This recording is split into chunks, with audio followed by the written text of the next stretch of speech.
I started off beating on the bottom of the 5-gallon buckets. See them boys right there? They brothers.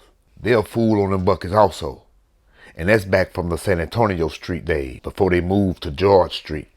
When they moved to George Street, that's when I met their cousin George. Now George was brought up in the house with their DJing equipment. George was brought up in the house of the Lord. And y'all know people brought up in church be having a little something extra going on with them, from singing, drums, to them keys, whether that's organ, piano, or keyboard.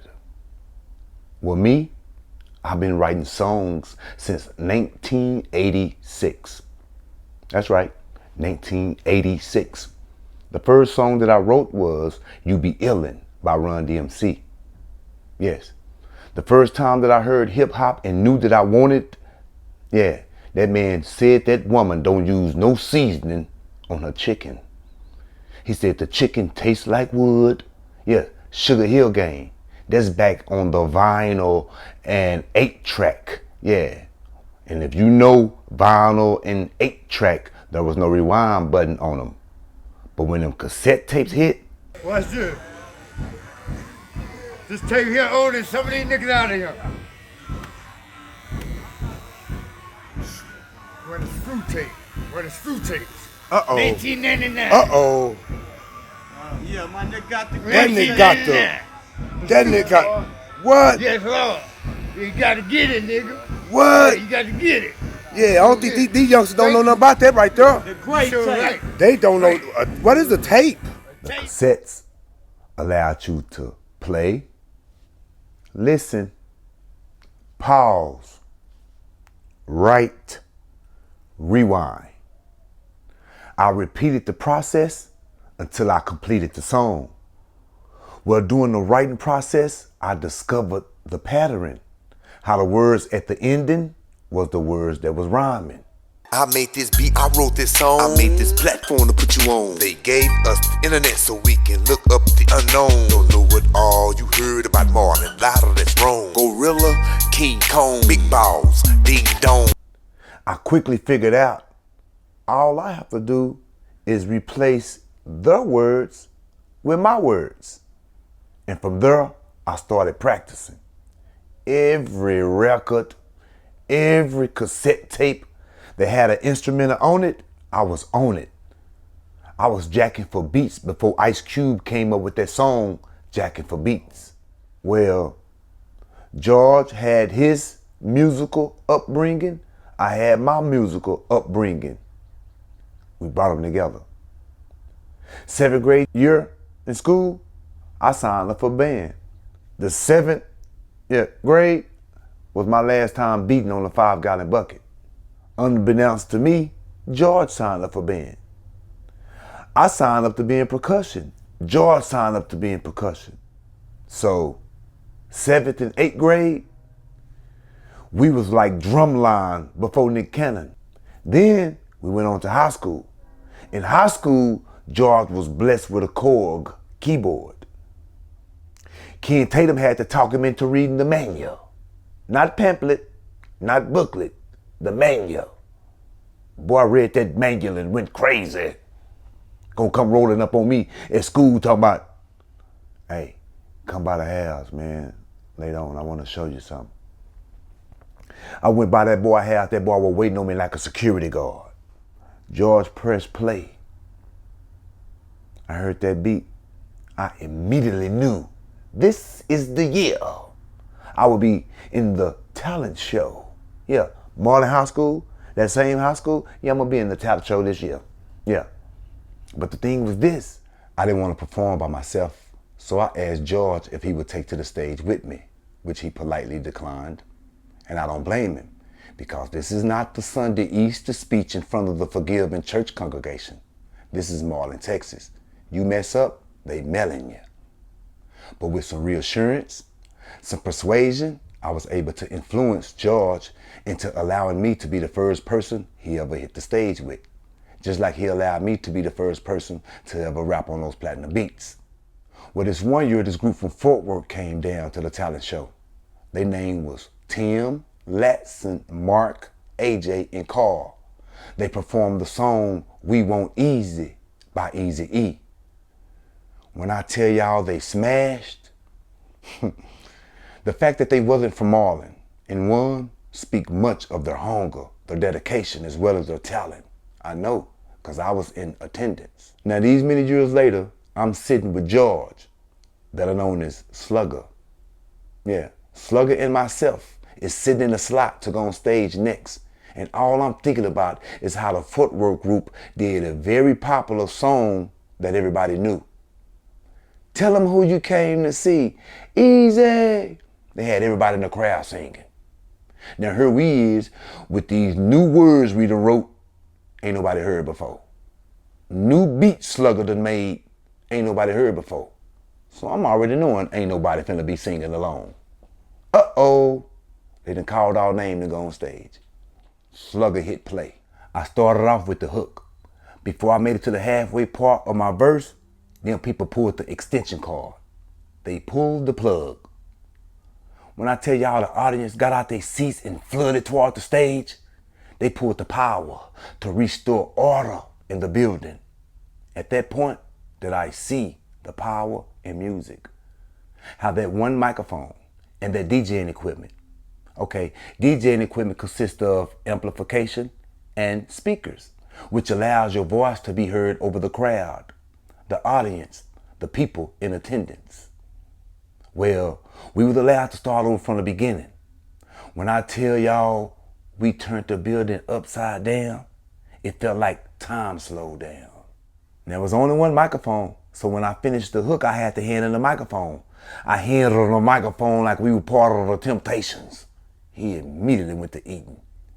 I looked at him holding the microphone in his hand. I looked out at the crowd. Wasn't nobody sitting down. I looked back at Slugger again. I immediately started thinking back when I first asked him to perform with me and he told me no. He said he really ain't no rapper like that. Now imagine if I would have took no for an answer.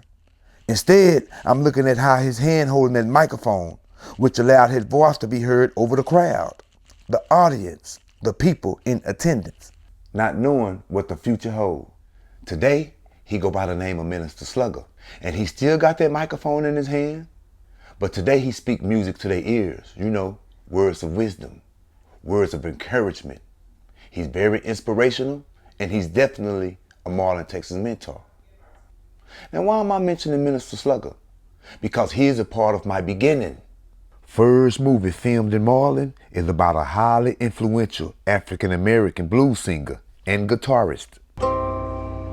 I'm just trying to show you how real this movie stuff is. So, the trouble-prone musician is highly influential, meaning, I know you're not a rapper, but I need you. I made a movie about it, wanna watch it? Here it go. It say that he is highly influential, meaning he easily influenced others. Let me give y'all another example. The book of Psalms, chapter 121, verse 1 and 2 say, I will lift up my eyes unto the hills, from which cometh my help. That's right, I'm gonna need y'all to look up. See, my help come from the Lord, which made the heaven and the earth. Marlin, Texas movie, let's take them back. You see the littlest thing out there? That's me. And I learned how to do that before I learned how to rap. And I was tossing and flipping quarters before that. You know why? Because I'm 100% a product of my environment, when I should have been 100% about my father's business. Yeah, that's right. The book of Luke, chapter 2, verse 46 say, 3 days after searching, they found the 12-year-old Jesus in the temple, sitting in the midst of doctors, both hearing them and asking them questions. Everyone who heard him was amazed at his understanding and answers. Well, being that I'm a product of my environment, we didn't have temples where we can go and talk to doctors and lawyers or positive leaders to teach us about our culture, about tradition, how to manage our money, how to manage our businesses. Instead, we was taught how to ask questions like, Yeah. Okay. Who not going with him? You going with him? Ever since I was a youngster, people have been astounded with my level of understanding. My comprehension level have always been complex. My skin color have been this color my entire life. The family that I was born into have been my family my entire life. The first movie made in Marlin with my life so strong is scary. I pointed out how the actor loved for music. I pointed out the actor first time getting in trouble for shooting at somebody. I'm also pointing out how the actor out there in the cotton field ran up on him a piece of cookie. I'm talking about a young tender. The actor that ran up on him some help out there.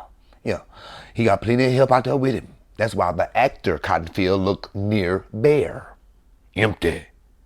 Oh, but in real life, I'm talking about my life, ain't no help in sight. In the biography, it say the trouble-prone musician frequently ended up incarcerated. Key word, frequently. See, my first time being incarcerated for attempted murder, which I will definitely explain later on because it's the number one reason I am how I am. I missed my first child being born due to this false imprisonment. Matter of fact, my only daughter being born while facing a life sentence. Well, my co-defendant family had some money. My co-defendant had a paid lawyer. We took the case to trial. That's where I seen the picking of the jury. You know, if you're incarcerated, they take you and put you on the fake suit so you appear to have been free to the jury.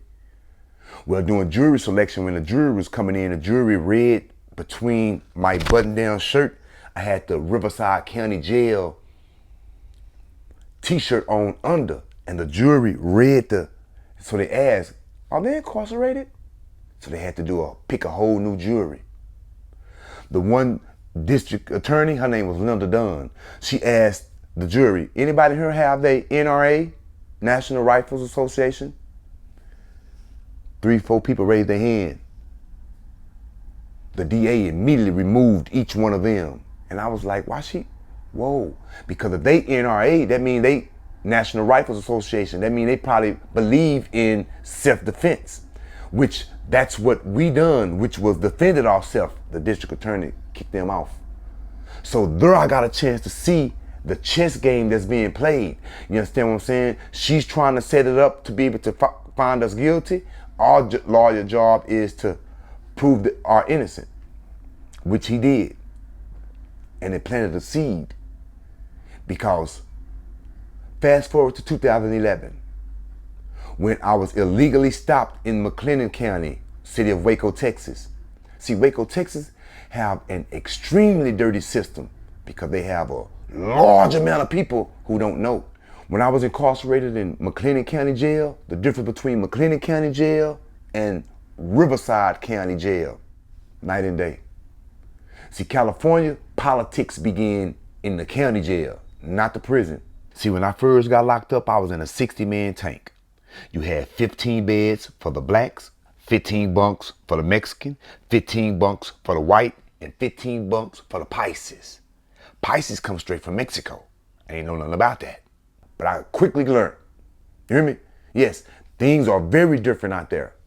When I was in California jail, I seen people doing their homework, going to law library. When I was on the bus going to trial, people had their folders with their work. I knew nothing about that. But I saw it. I saw how when you don't have lawyer money, you're supposed to do the best you can to try to prove your case.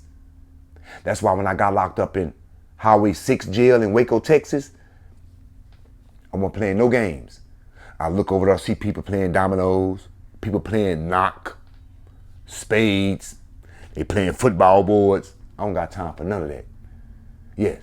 See, I'm looking at the black folks that's incarcerated. You hear me? That's why we in the position we in. Look at you. Not me. I knew I was in there for something illegal. I knew what they was doing to me was not right. So my brain said, why they doing this to us?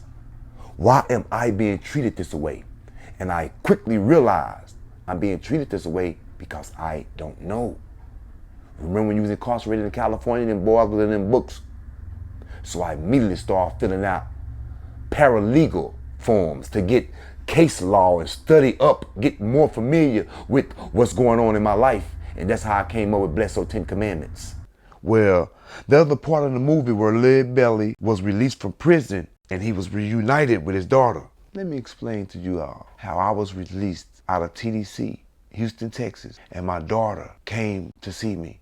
As you can tell from the newly growing beard to the color that have been restored in my bottom lip, I'm fresh out.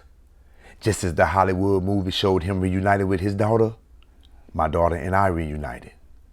Well, I'm no longer holding the microphone in my hand, which allowed my voice to be heard over the crowd, the audience, the people in attendance. Now I'm holding a camera, which allows me to capture a moment that I can share with those who wasn't in the crowd, who wasn't in the audience, who wasn't in attendance. Well, here's the sneak peek of some of my early work. Say, man, this how you know you in the city. To remind y'all, I'm fresh out the penitentiary, so going over Devin the Dude's house is out of the question. I can't be around no smoke, so we end up over Lowlife House. You understand me? It's already ambulance, police This is nigga- already in the motherfucker. We barbecuing, right? Now I done told my brother, I can't be around no smoke. We end up Barbecuing. Yeah, you yeah, understand? We got the fire going, you understand me? Yeah, The motherfucker had a This stick on nigga the right stretcher. here, you understand me? we on this thing. They don't got no sticks or nothing in the city. This No, nigga, yeah, this nigga got the baseball bat, man. And put it in the fire. This nigga turn it over the wood with the bat. Man, we probably could do what they're for. third one down, 251 to go. If you like anything that you see, please feel free to hit the subscribe button. This is what my page look like over here on YouTube. Yeah, you can tell by that brown hat with the T on it. With that being said, be on the lookout for part 4. I'm out.